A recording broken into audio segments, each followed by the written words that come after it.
Hey, welcome. My name is Dr. John Bush. This is The Process, my video lesson, and I hang out at the scienceoffantasyfootball.com.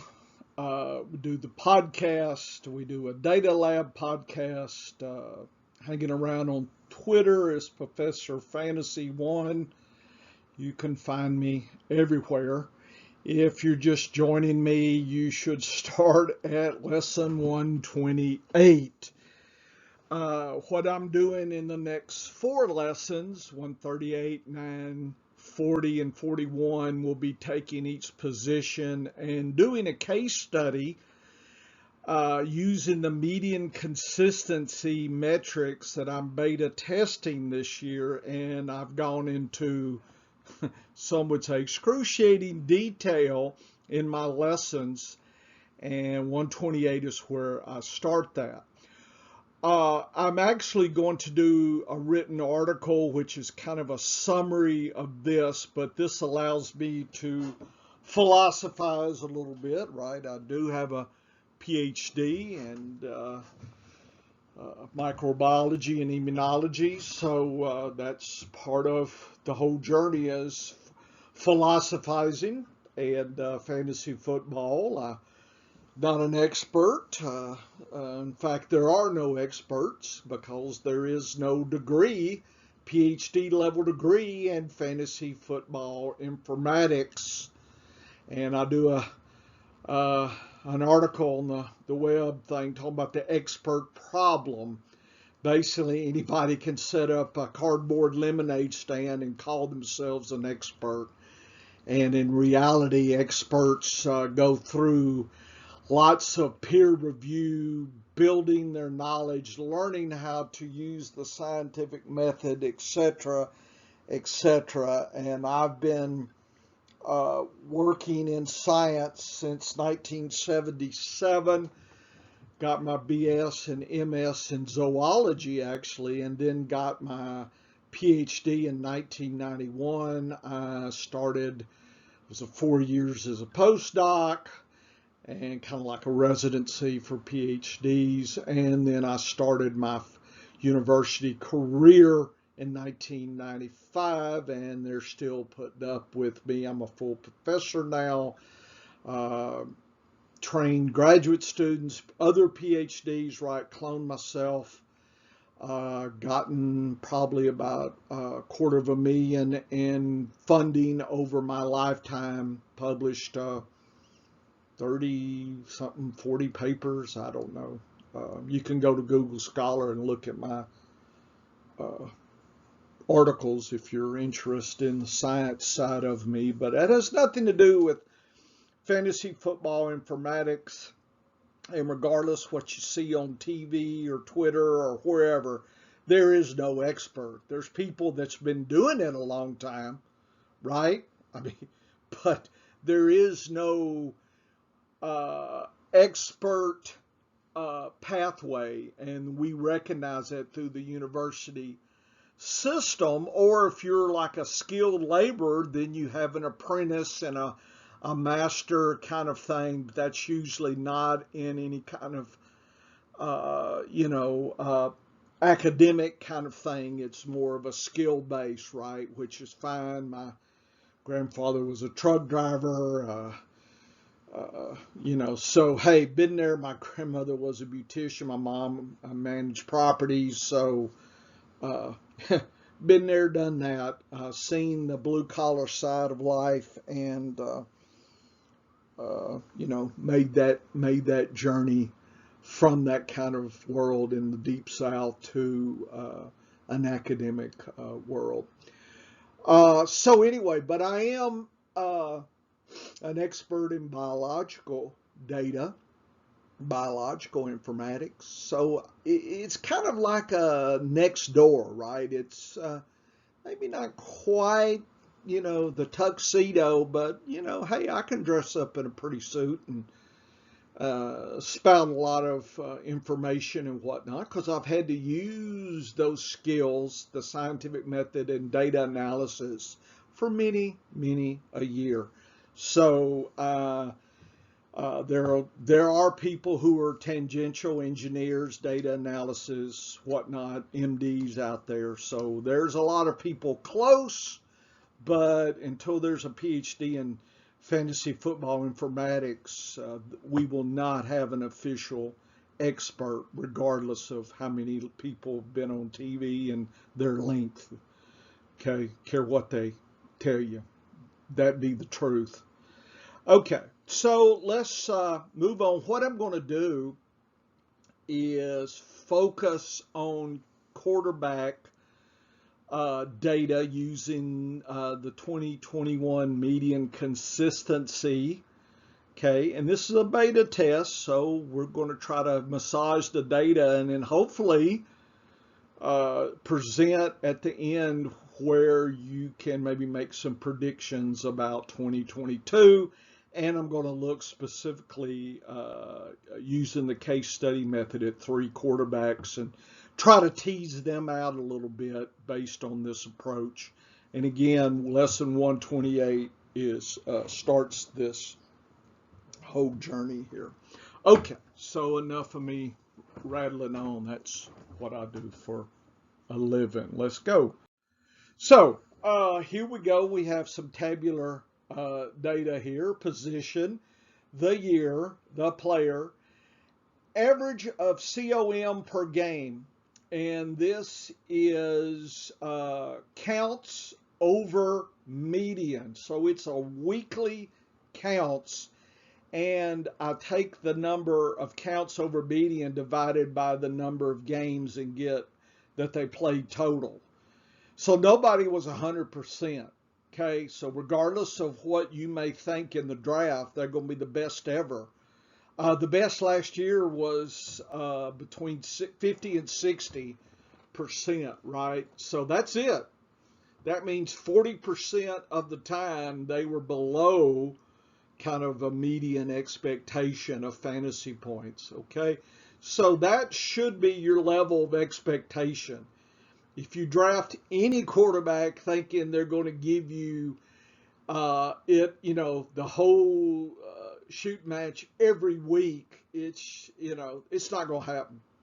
Okay, it's just there's been some really good years that quarterbacks have had, but on a weekly view, we haven't seen perfection yet, and probably will never see perfection, right?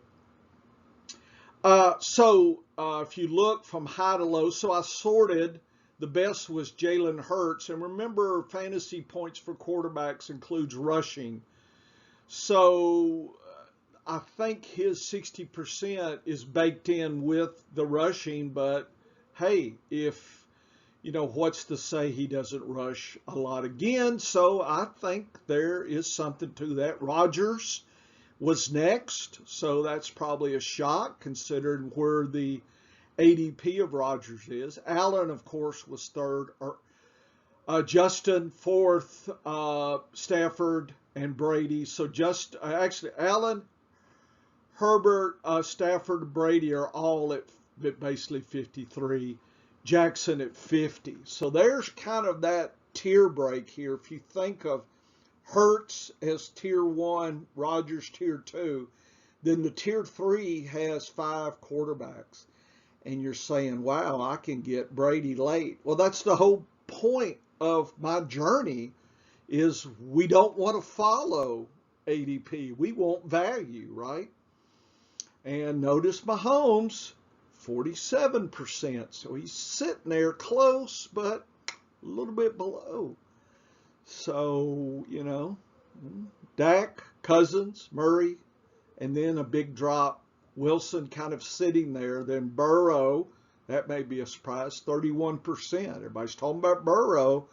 Well, I'm talking 31%. That's half of Jalen Hurts' consistency.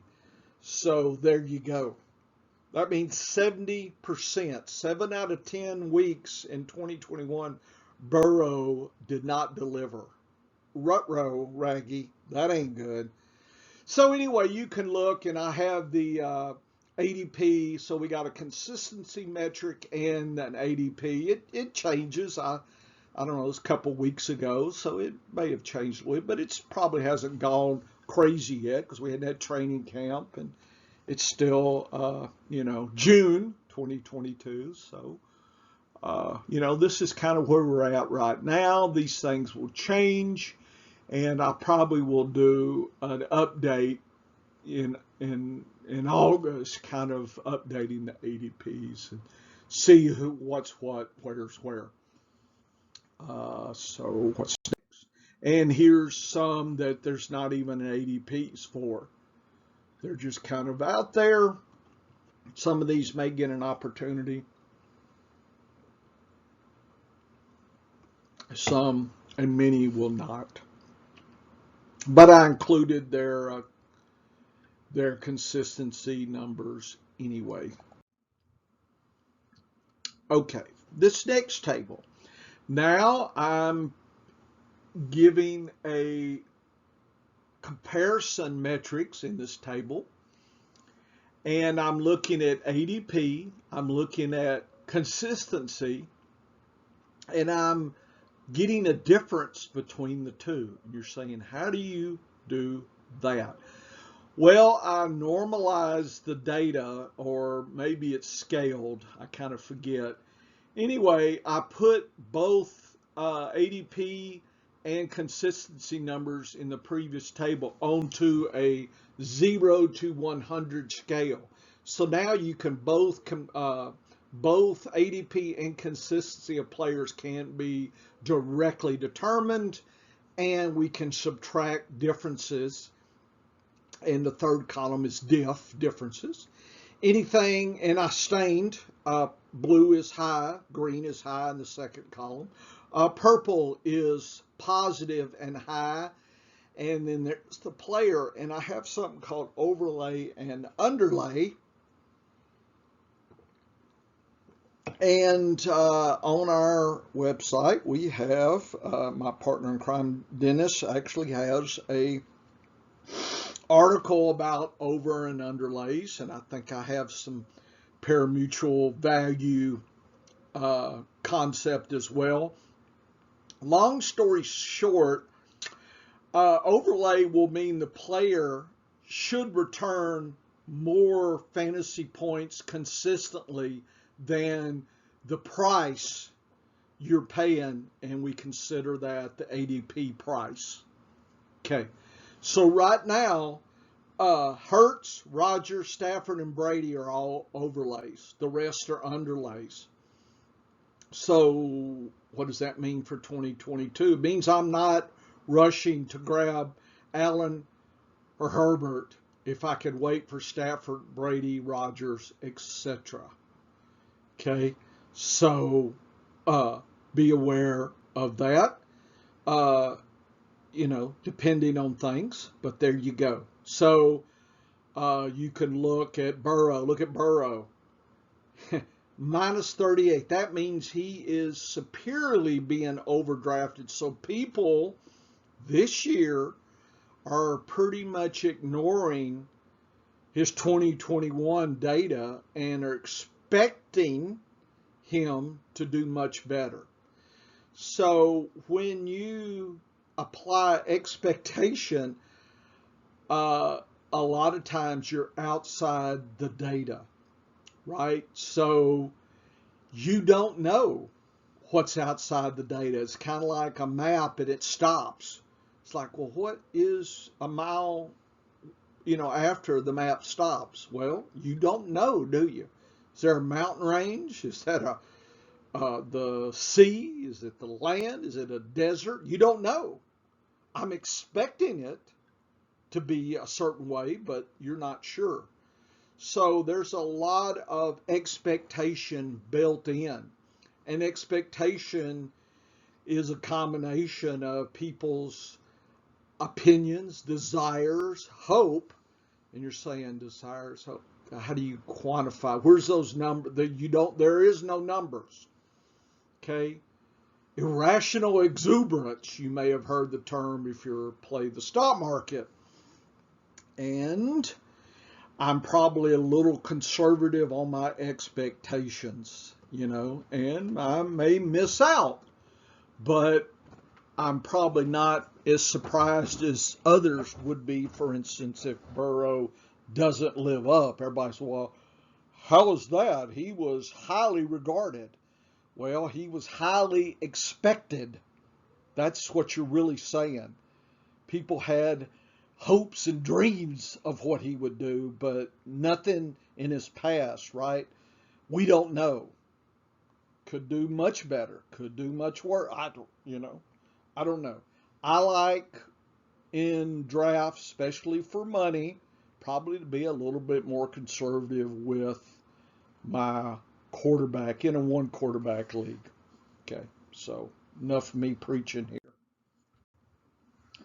Darnold and Tyler Huntley were the only other overlays, and other than that, it was a pretty thin group in the rest of these cats here. In a two quarterback super flex, hey, you're grabbing what you can grab. Burrow is a play there. But in a one quarterback, I'm hoping I'm not this part of the draft. It'll be a sad, sad day if I am. Okay. Trey Lance, there he goes. Here's another one. We hope he does better than he did. We hope, we expect Tua to do better. I don't know. I'll let you draft for expectations. I'll take Brady or Stafford, Rodgers, Hurts maybe. Okay, let's move on. Okay, next I put all my data together and applied 2021 fantasy points, FPTS, and sorted from high to low. And then there's also fantasy points per game. So I have number, player, team, games played, fantasy points, and I sorted. So Allen, he's number one this year. Wonder why? Because he was number one last year in fantasy points. Rutrow, but he's not number one in consistency. Rutrow, that makes him an underlay. Okay. And then I have my normalized consistency number of the player. And then I typed it. Type of consistency. I call it type C. So it's high, above average is AA, below average, AB, and low, LW. So you can scan. You can ignore you can look the colors, but you can scan to see who's high and low. And then I typed the end of the season EOS fantasy points. So I have very high, VH, high, H, above average, AA, and below average. And then on the next page, I'll have the low. So now we can go through and look at each quarterback and say, oh, there was his fantasy points. How did he do in consistency? One could draft that way. Okay. But again, there's that ADP-ish that's out there, right? And I don't ignore value. So some people do. The best player, when they say best player, they imply how good they did last year. To me, when you say best player, you're talking about best value. Okay. We can debate value versus, what is a best player, not a best player. Okay. Definitions get twisted around. So if you hear podcasts, people talk about, well, best chance, so probabilities. It's different than the best player. Maybe, maybe not. So just don't get confused a little bit. Okay. So this allows us to look a little deeper. And you're saying, Dr. Bush, can we go deeper still? Of course.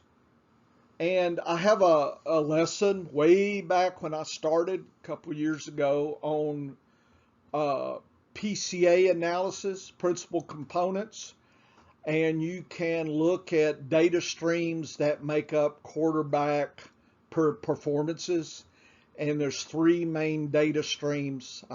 I know one of them's rushing, passing. I think it might be like completions or something. Anyway, you can go look at that. There's another way to look at a performance. So there's multiple ways to look at this. I'm pushing this year because I want to investigate. I'm doing an experiment, right? That's what scientists do. My hypothesis is normalized consistency is a solid, valuable, value-driven way that will enhance my drafting in 2022.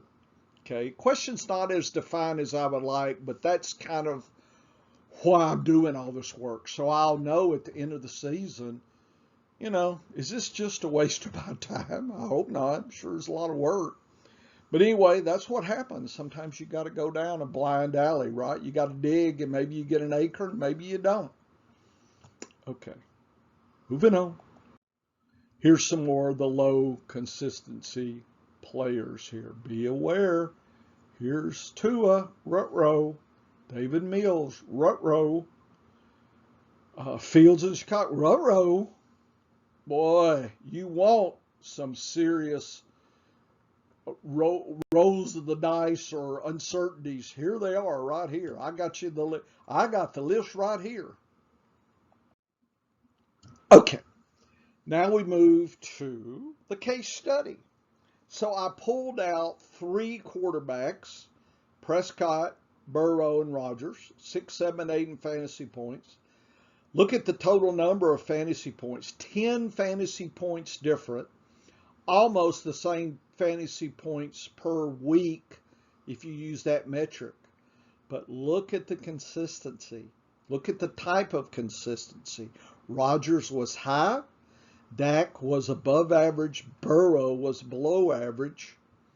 Yet they were all close in points. So now this is that deeper level still. In our podcast in the Data Lab, we talked about this case study in the last one. And I tried to equate it to a journey, right? Back in, I don't know, history in 5th, 6th grade, you probably talked about the pioneers going on the Oregon Trail. There was a couple ways to get to Oregon: through the Rockies, maybe through the desert, and come up through California, Nevada that way, or maybe go north through Idaho, Nevada to avoid some of the Rocky Mountains and whatnot. They're all getting there, maybe about the same time, because each one has different speed, right? You hit the mountains, you're going to get really slow, but coming into the mountains, it's a lot of prairie, so those covered wagons can roll pretty quick, and then all of a sudden they slowed down. So that's kind of the lesson here. Prescott, Burrow, and Rodgers had the same kind of endpoint, but a way different way they got there. And so my hypothesis is a more consistent way to get there is better for our team, since fantasy football is a weekly endeavor. Okay, we're not at the end of the season comparing point to point. It's not a rotisserie kind of thing where you sit and roast. Oh, I don't play those kind of games anyway. But anyway, I like week to week, head to head in redraft. That's my world. And so Rodgers should be the superior pick over Prescott or Burrows. Okay, certainly Prescott, Rodgers over Burrow. If you miss on Rodgers or Prescott, you could take the other. But I would be looking elsewhere. I would hate to draft Burrow with his inconsistency. That would be something I would be concerned about. You're saying, well, what happens if he drops pretty low? Okay, at some point, the theory is, or the hypothesis, that every player is of value. Yes, if he drops far enough, okay. But probably if I'm drafting him, knowing his inconsistency, I better have somebody else and do a streaming kind of situation. So you're almost baking in another high-powered quarterback to try to balance. So your gamble is Burrow's expectation is true and he just blows everybody away, and you probably overdrafted your second quarterback. My concern is the expectation is not good, and Burrow's going to not be very inconsistent, and you're going to need your second quarterback to limp through and maybe squeak into the playoffs. It's a uncertain situation, okay? Which way the wind's blowing. Could be blowing like a hurricane, so you never know for sure. Anyway, here's my case study. And so I look week 1 to 18. Rodgers, Burrow, and Prescott, and there's those fantasy points. And I color coded them. Green is superior, okay? Light green is better than yellow, and red is bad. Now, some of those are, a bye week, but some they didn't play. Maybe they were injured or something. And then on the right-hand side, the week 1 to 18, I got Rodgers, Burrows, Prescott, but now I've got some greens here. What I did was subtracted the median for a quarterback based on 2017 to 2021 median data for quarterback weekly plays.